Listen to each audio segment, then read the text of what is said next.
Hello everyone, very good afternoon.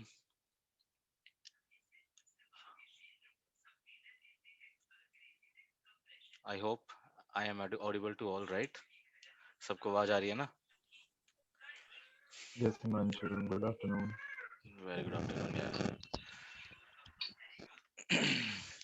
Okay then, now it's 3:15, so we'll start today's session, which is all about the statistical methods for psychology. तो सबसे पहले मैं क्या करूंगा, statics की class है, बहुत सारे स्टूडेंट्स को इसमें इश्यूज थे, तो स्टार्टिंग करेंगे इंट्रोडक्शन से and I will make sure कि स्टैटिस्टिक्स जितना मुश्किल लग रहा है सबको उतना ही मैं उसको आसान बना दूंगा, डोंट वरी।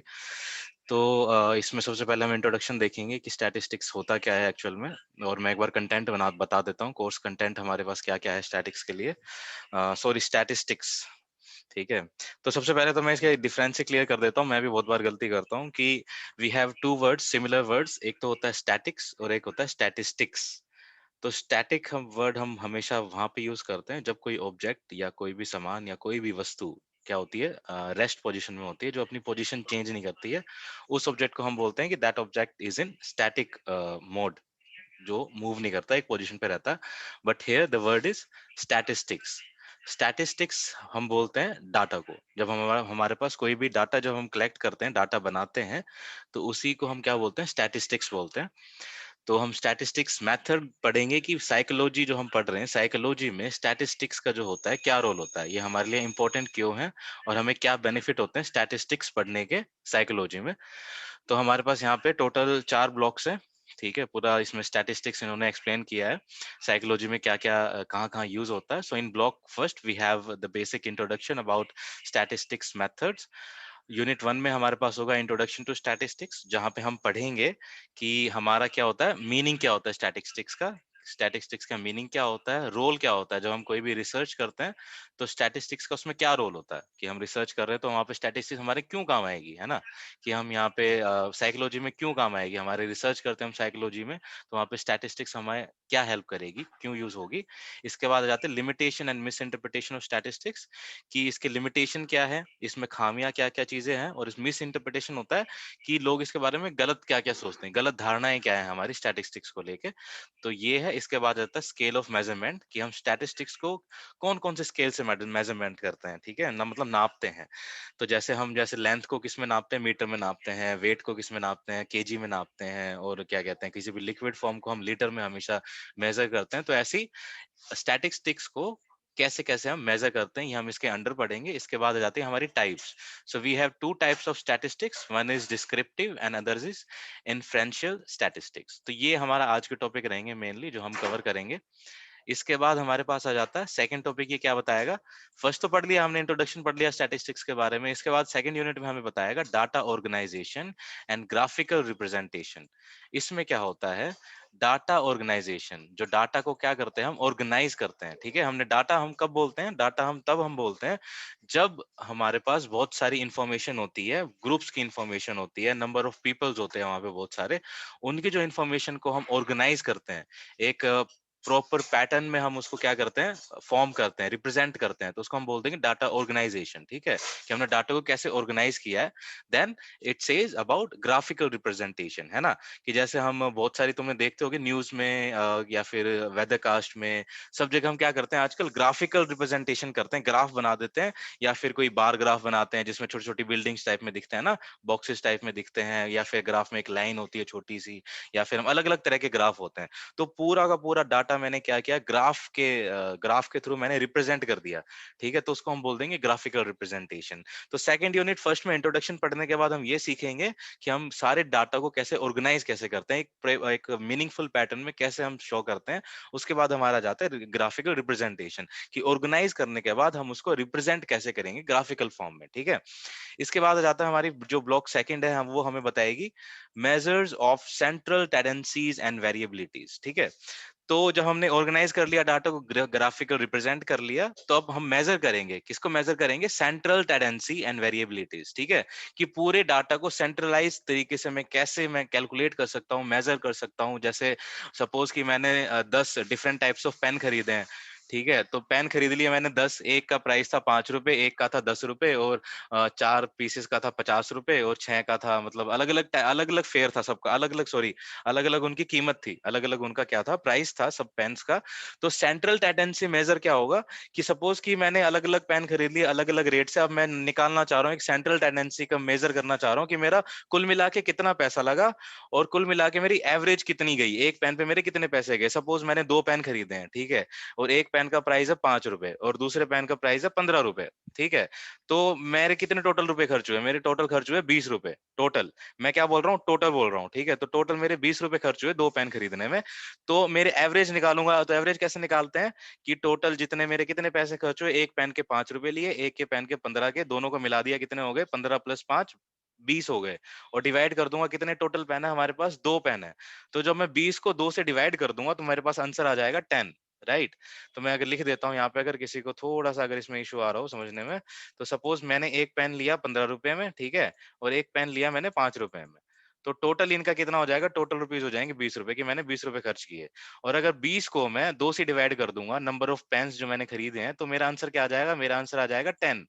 तो जो 10 रुपए जो मेरा आंसर आया, ये क्या है कि मैंने एवरेज में मैंने पैसे खर्च किए एक पेन में, अप्रोक्स एक पेन खरीदने में मेरे को 10 रुपए लगे, क्योंकि 15 और 5 20 हो गए, टोटल 20 खर्च हुए, और पेन कितने खरीदे, 2। तो 10 रुपए आ गया, एक एवरेज रेट आ गया दोनों को मिला के। तो जब हम एवरेज निकालते हैं, सबको मिला के जब मीन निकालते हैं, मतलब सबको मिला के एवरेज निकालना, पूरे डाटा को मिला के एक सेंट्रलाइज वैल्यू निकाल देना जो सबको एक्सप्लेन कर देगी, ठीक है, जो सब जगह यूज हो जाएगी, उसको हम बोल देंगे सेंट्रल टेंडेंसी की मेजरमेंट, ठीक है।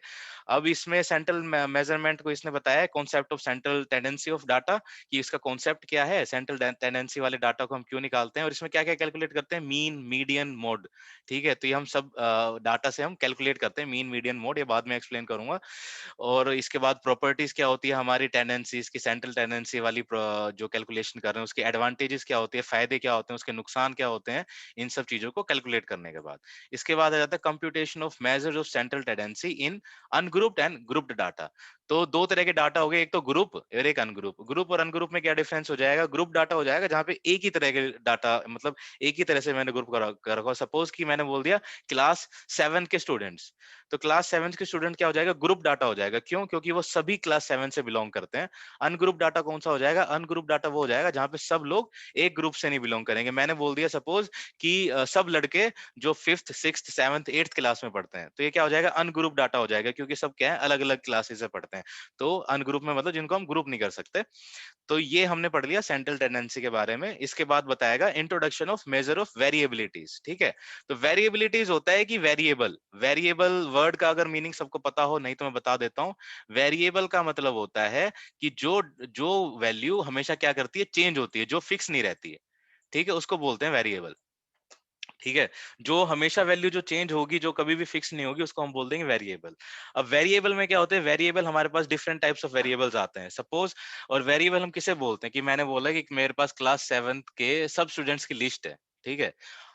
ये तो हो गया मेरे पास डाटा, यहाँ तक क्या है, जो मैंने स्टेटमेंट बोली है यहाँ तक क्या क्लियर है कि मेरे पास एक डाटा है, ठीक है, जिसमें क्लास 7 के सारे बच्चे हैं, ठीक है। अब मेरे को किसी ने बोला कि क्लास 7 के सब बच्चों के मार्क्स बताओ कितने कितने आए हैं, मैथ्स में कितने कितने आए हैं। तो मैथ्स में सबके अलग अलग मार्क्स होंगे, है ना, मैं ये तो नहीं कह सकता 20 नंबर आए हैं सबके, किसी के 20 आए होंगे, किसी के 25 आए होंगे, किसी के 50 आए होंगे, किसी के 100 में से 80 आए होंगे, किसी के 90 95 96।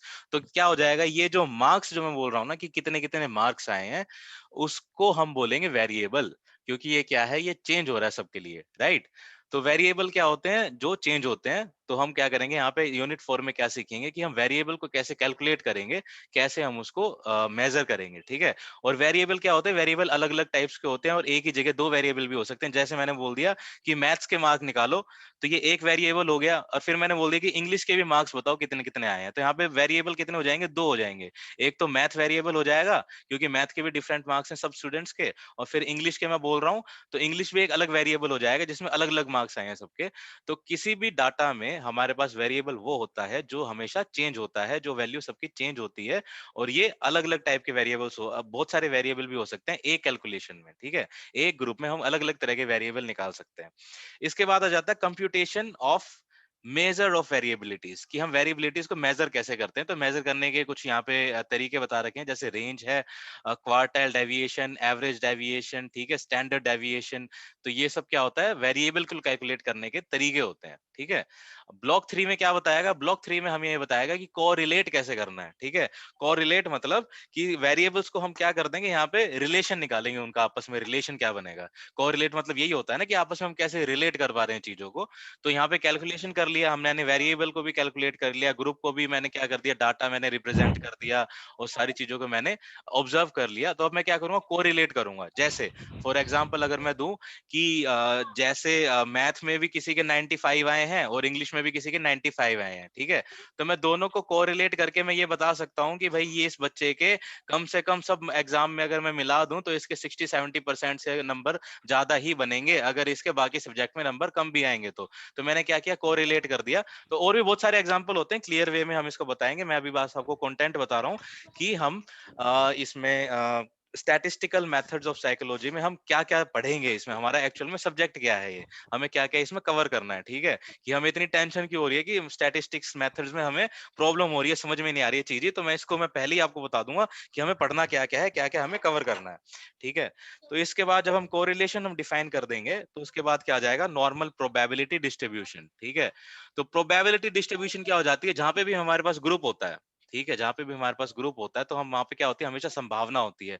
जो हमारा डाटा होता है वहां पे हमेशा संभावना होती है।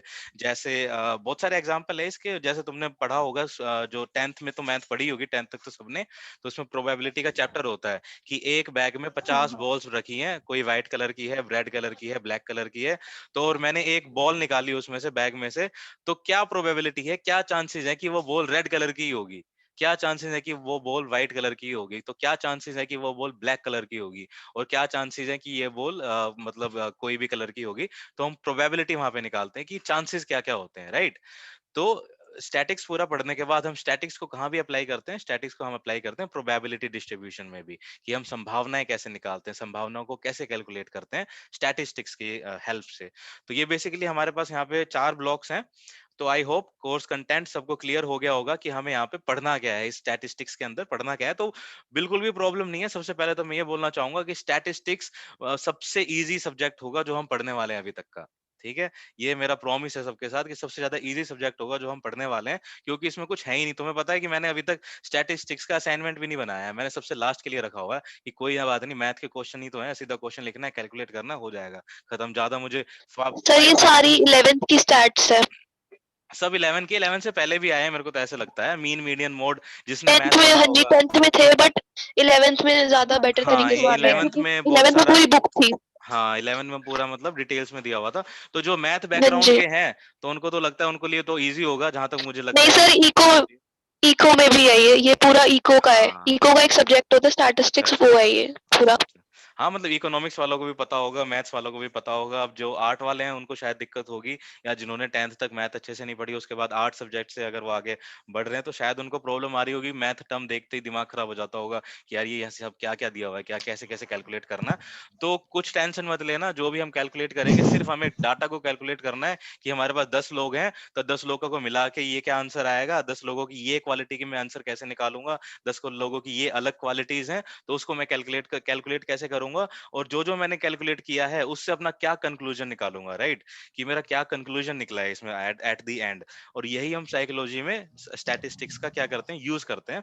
तो ये हमारा हो जाएगा कोर्स कंटेंट। तो I will make sure that I will try my best और ये सब आपको इजी लगे, ठीक है। क्योंकि मैंने जो मैथ और इकोनॉमिक्स उनको आप पहले से पढ़ा हुआ, तो ऐसा इशू नहीं है, मैं बहुत अच्छे से पढ़ा सकता हूँ इसको। तो अब इसमें हमारा आ जाता है ब्लॉक 1, इंट्रोडक्शन से स्टार्ट करते हैं सबसे पहले। तो हमारे पास यहाँ पे इंट्रोडक्शन टू स्टैटिस्टिक्स में है सबसे पहले मीनिंग ऑफ स्टैटिस्टिक्स, कि स्टैटिस्टिक्स का मीनिंग क्या है। Then we have definition and nature of statistics, कि स्टैटिस्टिक्स की डेफिनेशन और इसका नेचर क्या है। Then we have basic concept in statistics, कि बेसिक कॉन्सेप्ट क्या होते हैं। अब इसके बाद है role of statistics in research, कि हम कोई रिसर्च करते हैं तो उसमें स्टैटिस्टिक्स का क्या रोल होता है। Then we have limitations and misinterpretation of statistics. Then we have scale of measurement and descriptive and inferential statistics. तो ये हमारे आज के टॉपिक रहेंगे, मेनली हम कवर करेंगे आज। तो अब इंट्रोडक्शन जैसे मैंने कंटेंट तो आपको बता दिया होगा, तो थोड़ा बहुत आइडिया आपको लग गया होगा कि हाँ यार हमें ये सब आगे पढ़ने वाला है। तो अब सबसे पहले इंट्रोडक्शन हम पढ़ते हैं कि स्टैटिस्टिक्स का इंट्रोडक्शन क्या है, ठीक है। तो यहाँ पे इन्होंने एग्जांपल दिया हुआ है कि सपोज कोई एक रिसर्चर है, या मैं ही हूँ, ठीक है, आप मेरा ही एग्जांपल ले लो। सपोज कि मैंने साइकोलॉजी पढ़ ली और उसके बाद मेरे को गवर्नमेंट जॉब लग गई। सपोज कि मैंने स्टैटिस्टिकल साइकोलॉजी में मैंने आगे फर्दर स्टडीज की है, ठीक है। स्टैटिस्टिकल मैंने पूरी साइकोलॉजी पहले पढ़ी है, उसके बाद स्टैटिस्टिकल साइकोलॉजी में मैंने क्या कर लिया, अपनी मास्टर डिग्री कर ली, ठीक है। तो अब मैं क्या करूंगा, मेरा क्या काम रहेगा? जब मैंने स्टैटिक्स ही मैंने पढ़ ली तो मेरा बेसिक काम क्या रहेगा? अगर मेरे को डाटा ही पढ़ना आ गया, ठीक है, जैसे कॉमर्स वाले, जैसे तुमने बोला था, बहुत सही बोला था, कॉमर्स वालों का भी क्या काम होता है? कॉमर्स वालों का यही काम होता है ना कि भाई फाइनेंस डिपार्टमेंट जो होता है किसी भी कंपनी में, या किसी भी कंपनी में जो उनकी क्या कहते हैं बिलिंग इश्यूज होते हैं, उनकी सैलरी डिस्ट्रीब्यूशन होती है, या फिर उनका जो क्या कहते हैं कितना लेन देन चल रहा है, कितना प्रॉफिट चल रहा है, कितना लॉस चल रहा है, तो पूरे डाटा को जो हैंडल करता है ना, पूरे डाटा को जो हैंडल करता है वो कौन से कॉमर्स वाले फील्ड वाले लोग करते हैं, राइट। कि उनको डाटा पढ़ना आता है ना, कि हाँ भाई ठीक है, इतने मेरे पास 1000 लोग हैं, अलग अलग कैटेगरी के हैं, उनको सबको सैलरी डिस्ट्रीब्यूशन कैसे करना है, कितना कैलकुलेट होगा, कितनी टोटल सैलरी हम एम्प्लॉयज को देंगे, और कितने हमने अर्न किया है, कितना हमारा लास्ट में प्रॉफिट हुआ, जो बचा सब खर्चा निकालने के बाद। तो जो ये सब काम करता है ना, वो स्टैटिस्टिकल वाले लोग ही करते हैं, जो डाटा पे रिसर्च करते हैं, जो डाटा जिनको कैलकुलेट करना आता है। तो सपोज मैंने साइकोलॉजी पढ़ ली, उसके बाद मैंने स्टैटिस्टिकल साइकोलॉजी में फर्दर स्टडीज की है, और अब मेरे को कोई गवर्नमेंट जॉब मिल गई है सपोज, ठीक है। और गवर्नमेंट जॉब में मेरे को काम मिल गया है कि मेरे को सेंसस का कोई रिकॉर्ड करना है, सेंसस का एक डाटा कलेक्ट करना है। सेंसस आपको पता है ना, जो जनगणना बोलते हैं हम, ठीक है। तो जनगणना तो चला तो कोई भी जाता है, ठीक है। आपने देखा होगा जब जनगणना होती है, अभी तुम्हारे घर में आने भी शुरू हो जाएंगे लोग थोड़े टाइम बाद ही, क्योंकि 2021 में हमेशा जनगणना होगी, हर 10 साल में होती है। 2011 में हुई थी लास्ट, तो अभी 2021 में होगी। तो हमारे घर में बहुत सारे लोग आते हैं, बहुत सारे क्या मतलब कोई भी आएंगे, तो जो जो भी आता है वो हमारे बेसिक डिटेल्स लेके जाता है कि घर में कितने लोग हैं, मेल कितने हैं, फीमेल कितने हैं, जॉब कौन करता है, जॉब कौन नहीं करता है, आपकी कास्ट क्या है, आप कौन कौन सी लैंग्वेज बोलते हो, आपकी मंथली इनकम कितनी है, आपकी ईयरली इनकम कितनी है, आपने कौन सी स्टडी की है, कौन कौन यहाँ पे अनपढ़ है। तो ये सारा डाटा कलेक्ट करके ले गए। तो एक तो जो लोग आएंगे वो डाटा कलेक्ट करके ले जाएंगे, वो कोई भी होता है, गवर्नमेंट किसी को भी भेज देती है, मोस्टली जो टीचर्स होते हैं ना उनको भेजती है, या फिर कोई जो आंगनवाड़ी में काम करते हैं लेडीज वगैरह, या बहुत सारे इनको भेजते हैं डाटा कलेक्ट करने के लिए। तो अब डाटा तो कलेक्ट हो गया।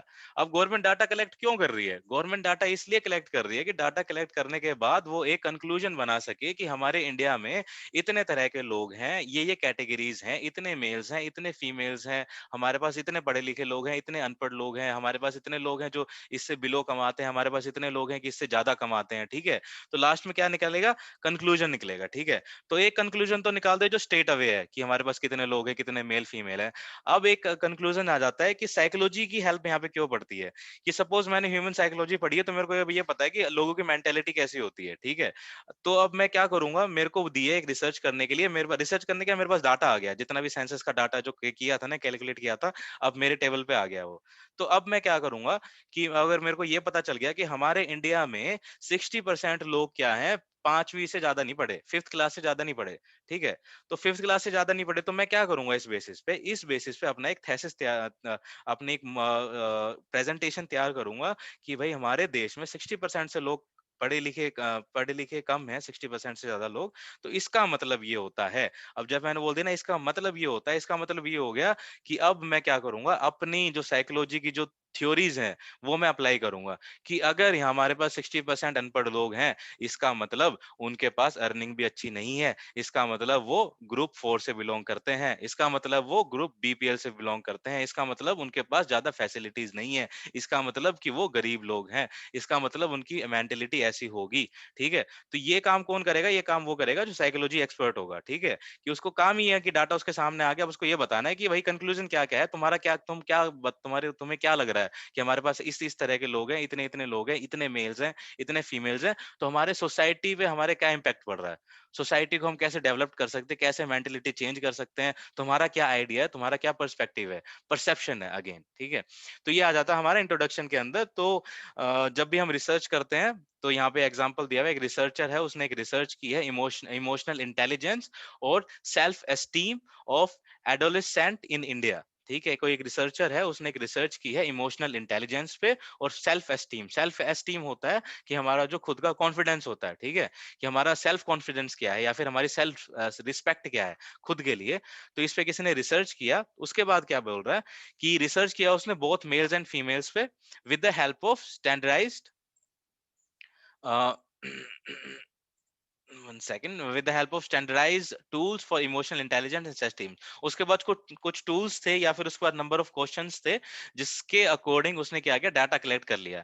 तो डाटा तो कलेक्ट हो गया, तो यही काम हमारा क्या करता है यहाँ पे स्टैटिक्स में होता है कि हमने यहाँ पे डाटा कलेक्ट कर लिया। इसके बाद हम क्या करेंगे, डाटा कलेक्ट करने के बाद उसको कैलकुलेट करेंगे, उसको ऑब्जर्व करेंगे कि कितने लोग इमोशनल इंटेलिजेंस में अच्छे पाए गए हैं, कितने खराब पाए गए हैं, कितने सेल्फ कॉन्फिडेंस को लेके ज्यादा क्या कहते हैं, ज्यादा अच्छे हैं, या कौन है जो सेल्फ रिस्पेक्ट को लेके ज्यादा सीरियस नहीं है। तो ये सब हम कैलकुलेशन करेंगे, ठीक है। तो इसके बाद हमारा आ जाता है मीनिंग ऑफ स्टैटिस्टिक्स, की हमारी स्टैटिस्टिक्स की मीनिंग क्या है। तो तो we have some description in the introduction section. तो हमें क्या कहता है, we may come to your mind is that it is related to number, ठीक है। तो ये कह रहा है कि सबसे पहली थिंग तुम्हारे दिमाग में क्या आती है, जिसको ये पता होगा कि स्टैटिस्टिक्स के डाटा से रिलेटेड होता है, तो उसके दिमाग में क्या आएगा कि ये क्या है, यहाँ पे कुछ ना कुछ नंबर्स का खेल होगा। स्टैटिक्स का बात हो गई, मतलब यहाँ पे हम कुछ ना कुछ मैथमेटिक्स नंबर से डील करेंगे। Some of you may also feel that it has sometimes to do with mathematics, कि हम यहाँ पे मैथमेटिक्स से भी हमको डील करना पड़ेगा। स्टैटिस्टिक्स से हमें ये पता चलता है, ठीक है। तो इसकी प्रॉपर डेफिनेशन की अगर मैं बात करूं, तो ये जो वर्ड है ये इटालियन टर्म से लिया गया है, जिसको बोला गया स्टैटिस्टा। और स्टैटिस्टा एक पर्सन को बोलते थे इटालियन लैंग्वेज में, जो क्या करता था, डील करता था स्टेट्स की अफेयर्स और एक्टिविटीज को, ठीक है। या फिर कोई भी इंसान जो क्या करता था, स्टेट अरिथमेटिक देखता था कि मेरी स्टेट में या मेरी कंट्री में या मेरे एरिया में, कि मेरे को पूरा डाटा कलेक्ट करना है, कितने लोग हैं, कितने एज के लोग हैं, कितने मेल्स हैं, कितने फीमेल्स हैं, कितनी क्या इनकम है, जैसे कि नेशन के बारे में tax related information, war plans were tabulated, ठीक है। तो हम क्या करते थे, टैक्स की इंफॉर्मेशन होगी, सारी इंफॉर्मेशन को हम क्या करते थे, टैबुलेटेड कर देते थे। टैबुलेटेड मतलब एक टेबल्स में रिप्रेजेंट कर देते, ऐसे टेबल बना दिया और यहाँ पे ऐसे कुछ कुछ करके बहुत सारी चीजें बना दी और इजी कर दिया। पूरे स्टेट की इंफॉर्मेशन मैंने एक टेबल में रिप्रेजेंट कर दी, ठीक है, उसको बोलते हैं टैबुलेटेड। तो statistics was earlier known for its application to government related activities and data like census, ठीक है। तो statistics को पहले क्या सेंसस वगैरह में यूज करते थे, डाटा को कलेक्ट करने में, एक्टिविटीज को देखने में। तो ये हमारी क्या है, कुछ स्टैटिक्स की बेसिक मीनिंग्स हैं। इसके बाद we have branch of statistics as well, जो डील करती है organisation as well as analysis and interpretation of a group of numbers. जो क्या करती है, जो हमारी स्टैटिस्टिक्स की जो सब फील्ड्स हैं या फिर इसकी जो कैटेगरीज हैं, वो हमें हेल्प करती हैं डाटा को ऑर्गेनाइज करने में, ठीक है, एक मीनिंगफुल पैटर्न में रिप्रेजेंट करने में। उसके बाद उसका एनालिसिस भी तो निकालना है। एक मीनिंगफुल पैटर्न तो मैंने बना दिया, लेकिन उसके बाद एनालिसिस निकालना है कि अब इसका मतलब क्या है। उसके बाद इंटरप्रिटेशन, इंटरप्रिटेशन मैंने बताया था मीनिंग, इंटरप्रिटेशन हमारा आउटपुट क्या रहेगा। एनालिसिस निकालने के बाद हम उस चीज को कैसे उसको यूज करेंगे, कैसे उसको इंटरप्रिटेट करेंगे सोसाइटी में, ठीक है, ग्रुप ऑफ नंबर्स के जो लोग हैं हमारे उनके लिए। तो यहाँ पे स्टैटिस्टिक्स की बेसिक डेफिनेशन क्या है, here is the definition. Statistics is the science of classifying, organising and analysing data. तो यही मैंने बताया ना। तो ये क्या है, एक साइंस है जिसमें हम क्लासिफाई करते हैं, मतलब ऑर्गेनाइज करते हैं चीजों को, और उसके बाद क्या करते हैं, एनालाइज करते हैं डाटा को। तो ये हमारी होगी डेफिनेशन स्टैटिस्टिक्स की।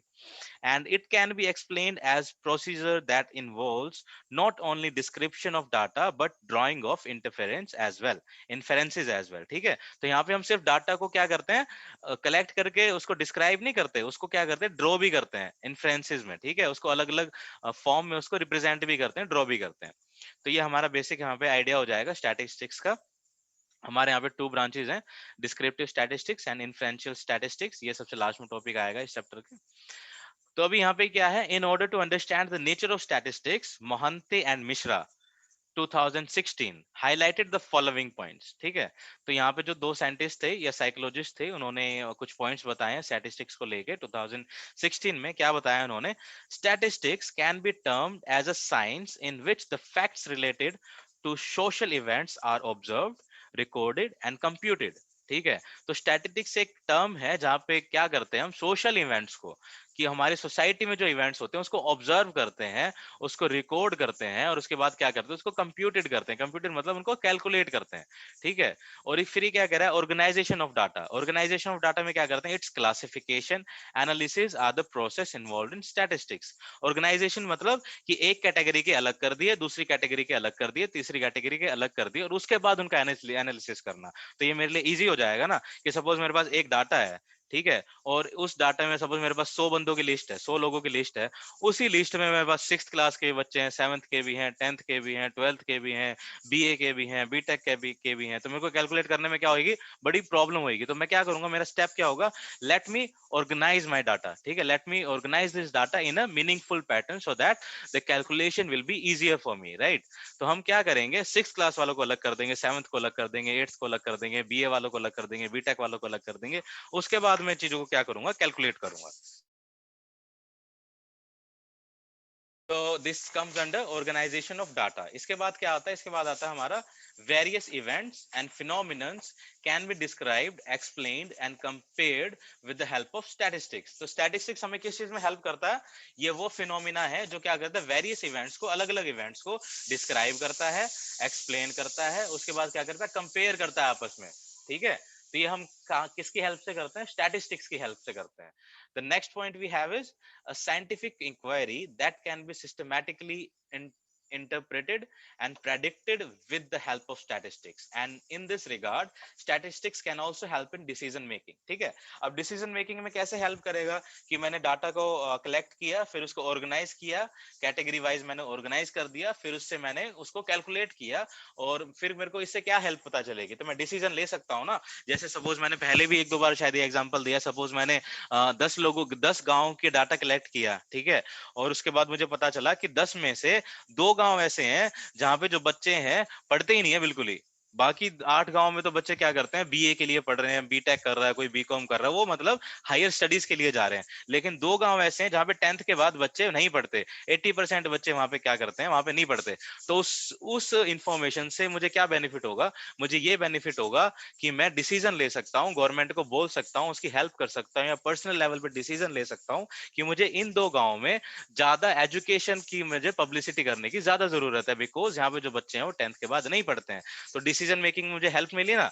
अगर अब जो मैं और एग्जांपल दूं, मान लो कि सपोज मैंने कोई डाटा कलेक्ट किया, दिल्ली का मैंने डाटा कलेक्ट किया और मुझे पता चला कि दिल्ली के जो लोग हैं वो उनकी हेल्थ इश्यूज बहुत ज्यादा है कंपैरेटिवली गांव के लोगों से, क्योंकि यहाँ पे पोल्यूशन बहुत ज्यादा है। जब मुझे ये आंसर मुझे पता चल जाएगा, मेरे डाटा से मुझे पता चल जाएगा, तो मैं क्या डिसीजन लूंगा, तो मेरे को डिसीजन मेकिंग में मुझे हेल्प मिलेगी कि मुझे यहाँ पे ज्यादा पॉल्यूटेड एरिया है, यहाँ पे लोगों को ज्यादा हेल्थ इश्यूज हैं, so I will work on health, जो कंपनीज है I will work on that, right. कि मैं वहां पे ज्यादा ध्यान दूंगा क्योंकि मुझे यहाँ पे इसकी ज्यादा जरूरत है। तो हेल्थ डिसीजन मेकिंग में ऑब्वियसली हमें स्टैटिस्टिक्स जो क्या है, always help us to take a decision while doing any kind of statistics research in our society, ठीक है।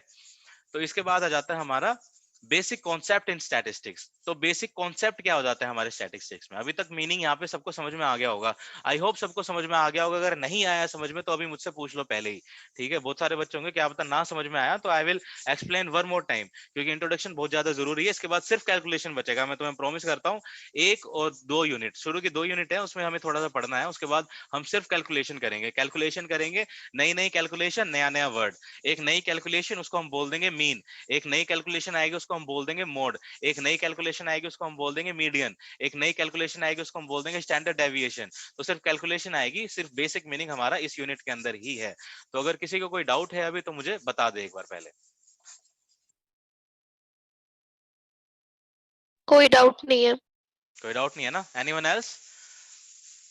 No, Himanshu. नहीं है नो। ना, चलो ठीक है। तो अभी हमारे पास आ जाएगा यहाँ पे बेसिक कॉन्सेप्ट्स इन स्टैटिस्टिक्स। तो यहाँ पे कॉन्सेप्ट में हम ये पढ़ेंगे कि हमें स्टैटिस्टिक्स जब हम करते हैं तो उसमें हमें किन किन चीजों की जरूरत रहती है और कौन कौन सी चीजें हम स्टैटिस्टिक्स में फेस करते हैं, कि हमने डाटा कलेक्ट करने में हमें किस किस चीज की जरूरत पड़ेगी। अगर मैं एग्जांपल दूं कि मेरे पास एक ही आदमी की इंफॉर्मेशन है, ठीक है, मेरे पास सिर्फ एक ही आदमी की डिटेल्स है, तो क्या मैं उसको अपना स्टैटिस्टिक्स बोल सकता हूँ?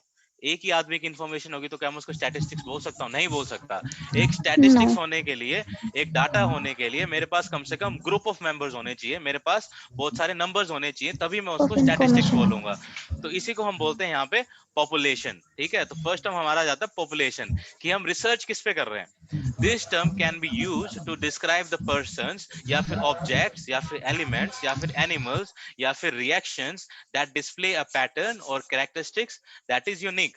तो मैं जिन पे एक्सपेरिमेंट करूंगा, जिन पे रिसर्च करूंगा, वो लोग भी हो सकते हैं, मेल भी हो सकते हैं, फीमेल भी हो सकते हैं, या फिर कोई ऑब्जेक्ट भी हो सकता है। ठीक है, मार्केट में अगर मैं रिसर्च कर रहा हूँ कि अभी मार्केट में